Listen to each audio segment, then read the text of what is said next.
Hi friends, నేను సాంబార్ చేసినప్పుడల్లా కొంచెం మునగాకు కూడా వేస్తాను. టేస్ట్ కూడా చాలా బాగుంటుంది.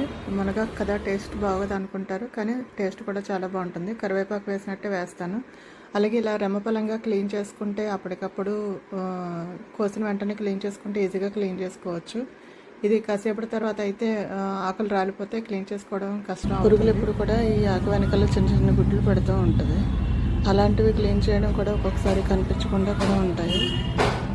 అలా కాకుండా ఇలా మనం రెమ్మపలంగా ఇలాగా చూసి అప్పటికప్పుడు చెట్టు దగ్గర ఉన్నట్టయితే క్లీన్ చేసుకొని సాంబార్లు వేసుకోవడానికి చాలా బాగుంటుంది.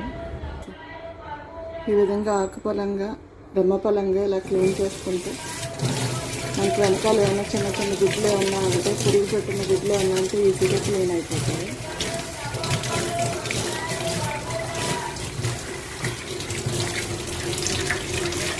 ఆకు మీద ఉన్న డస్ట్ కూడా ఈజీగా క్లీన్ చేసుకోవచ్చు. కాసేపటి తర్వాత అయితే ఈ ఆకులన్నీ కూడా రాలిపోతాయి కాబట్టి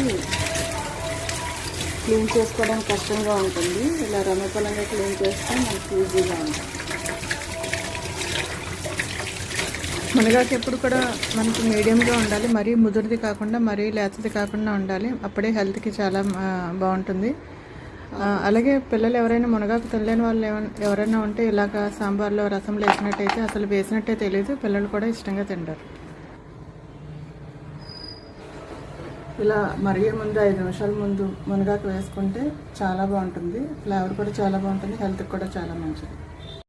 ఇలా ఒక 5 నిమిషాల ముందు వేసుకుంటే సరిపోతుంది. అంతకంటే ముందు వేస్తే ఇందులో మునగాకులో ఉన్న పోషకాలు పోతాయి కాబట్టి మనకి మునగాకు కాడే కాదు, మునగాకు వేసుకున్న చాలా టేస్ట్ బాగుంటుంది. ఒకసారి ట్రై చేయండి.